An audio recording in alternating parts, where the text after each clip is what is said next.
को कवर करूंगा जहां तक हम पहुंच नहीं पाए, लेकिन अभी हम कल से एक सिलसिलेवार तरीके से 6 विधानसभा में हम जा रहे हैं। मास रैली करते हुए जाएंगे और जितने भी बड़े जगह है जहां भी अपनी बात को रखने की कोशिश करेंगे और लोगों तक पहुंचने की कोशिश करेंगे। जमीनी हकीकत आज के दिन में ये है, अगर आप कोई भी जाके एक सही तरीके से जानने की कोशिश करें तो हम लोग जीत रहे हैं चुनाव इस बार। और हम लोग जीत रहे कहने का मतलब तो ये बक्सर की जनता चुनाव जीत रही है।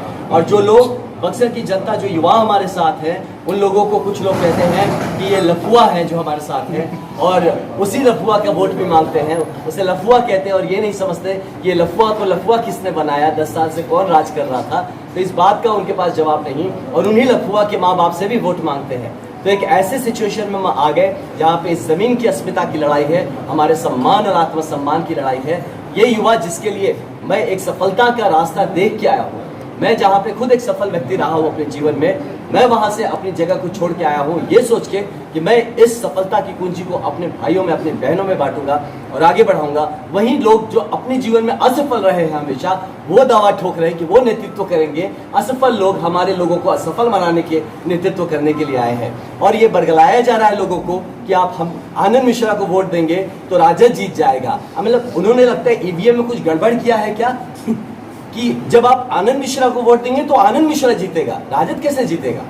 तो ये बात लोगों में भ्रम फैलाने की कोशिश की जाती है, युवाओं को बरगलाने की कोशिश की जाती है।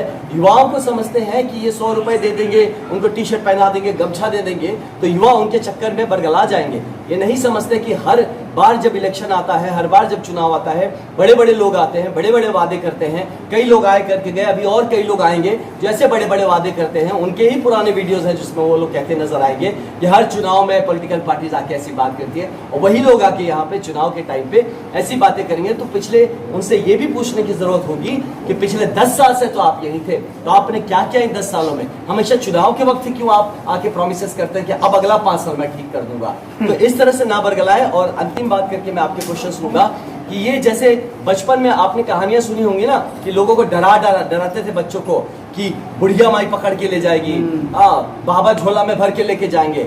वैसे ही आज यहाँ की जनता को और यहाँ के वोटर्स को डराया जा रहा है कि अगर आप हमको वोट नहीं देंगे तो वो आपके लिए बुरा कर देगा, वो आपके लिए गुंडा राज ले आएगा, जंगल राज ले आएगा। अरे भाई साहब, मैं एस्टैब्लिश पुलिस ऑफिसर रहा हूँ, मुझे आने तो दीजिए, मैं देखता हूँ मेरे रहते कौन यहाँ जंगल राज और गुंडा राज लाता है। मुझसे बेहतर सेफ्टी सिक्योरिटी कौन दे सकता है बक्सर के लिए। मुझसे बेहतर कौन वो आदमी होगा जो विकास के लिए एक एजेंडा खड़ा करके और उस पर एग्जीक्यूट करने की भी एबिलिटी रखता होगा। ऐसा कौन प्रत्याशी आज के दिन में है जो लोगों के साथ जमीन पे जाके मिलता है, जमीन पे उनके साथ जुड़ता है और उनकी जमीनी हकीकत को अपनी हकीकत मान के उसके लिए काम करने को तैयार है। कौन सा ऐसा प्रत्याशी है जिसे खुद कुछ नहीं चाहिए, वो अपना सब छोड़ के आया है अपने लोगों के बीच में काम करने के लिए। ऐसे प्रत्याशी को डराने की कोशिश, धमकाने की कोशिश, लोगों को बरगलाने की कोशिश कि आपको उठा के लेके जाएंगे, है ना, और आप लफुआ लोगों के साथ घूम रहे हैं और लोग मतलब आप इनको वोट देंगे तो कोई और जीत जाएगा। तो मुझे लगता है ये सरासर ही ये एक गुमराह करने का पॉलिटिक्स है। और यही नहीं, मैंने इस पे भी जो कंप्लेंट डाला है, जो एक मेरे नाम का ही एक बंदा और खड़ा कर दिया गया है जिसने कि अपनी फोटो एडिट की है, मेरे जैसा गमछा बंधवाया गया उसको, उसका हेयर स्टाइल दूर दूर तक मैंने ऐसा नहीं, मेरे जैसा एडिट करके हेयर स्टाइल डलवाया गया। मैं मुस्कुराता हूँ तो उसको हंसा के फोटो खींचा गया है जिस फोटो को आप देखेंगे सामने उन भाई साहब को हंसवा के देख लीजिए, वो शायद हंसना भी ना चाहे, और उसके अलावा आप उनको सामने खड़ा कर लीजिए, वह तस्वीर दो अलग। इस पे मैंने कंप्लेन भी किया है, ECI को भी कॉपी दिया, ऑब्जर्वर को दिया है, कोई एक्शन अभी तक नहीं हुआ है। इसके अलावा मैंने अपने लेवल पे इन्वेस्टिगेशन किया, जिनमें भाई साहब का नाम है आनंद कुमार मिश्रा, इनके जो पैन कार्ड के डिटेल्स है इनकम टैक्स से, एक फोन कॉल में आपको मिल जाएगा। वो वेरीफाई करना बहुत मुश्किल काम नहीं है, आपके जो लोकल इनकम टैक्स ऑफिसर होंगे इनसे आप वेरीफाई कर लिए, एक झटके में, एक क्लिक पे आपको पता चल जाएगा। लेकिन अभी तक कोई कार्यवाही इस पे नहीं हुई है कि एक आदमी अपना नाम बदल देता है और गलत एफिडेविट डालता है और उस पे वो जाके वो लोगों को, पब्लिक को बरगलाता है। तो क्या ये फ्री एंड फेयर इलेक्शन हो रहा है? क्या इलेक्शन कमीशन ऑफ इंडिया इस बात का संज्ञान ले रहा है?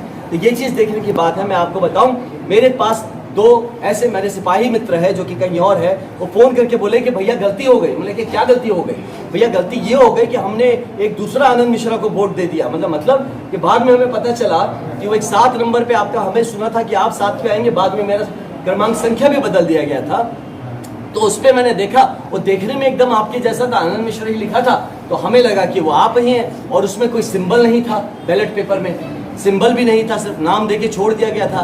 तो हम कंफ्यूजन में हमने तो उसको डाल दिया। अब हम क्या करें? आप DM साहब से बात करिए, आप हमारा चेंज करवाइए। मैंने कहा बाबू ये तो नहीं होगा। तो देखिए ये बरगलाने की कहानी शुरू हो चुकी है। पढ़े लिखे लोग भी इसमें कंफ्यूज हो रहे हैं। आप सोचिए कि यहाँ की जनता को क्या अपनी एक सच्चाई से और फ्री एंड फेयर इलेक्शन का हक नहीं बनता है? तो इस तरह का इलेक्शन होगा हमारे देश में, जहाँ की एक इलेक्शन मतलब एक चुनाव लड़ना मेरा मौलिक अधिकार है, लोकतांत्रिक अधिकार है। आप हमें रोकने की कोशिश करते हैं और लोगों को झूठ और फरेब के बेसिस पे आप बरगलाते हैं। तो एक ऐसे प्रत्याशी आते हैं महाशय जो खुद हार चुके हैं और अपनी साख बचाने के लिए एक यहीं के बेटे को, यहीं के भाई को, यहीं का जो शायद आज के दिन में सबसे योग्य प्रत्याशी रहा है, उसको भी गिराने की कोशिश करते हैं। तो आप ये जनता के सामने समक्ष है कि जब एक आदमी बाहर से आता है, उसकी सहानुभूति नहीं होती उस जगह के लिए और उसकी सेंसिटिविटी 0 होती है उस जगह के लिए, जहाँ की जगह के कल्याण के लिए नहीं, वो अपने कल्याण के लिए आया होता है। I am ready to take your questions.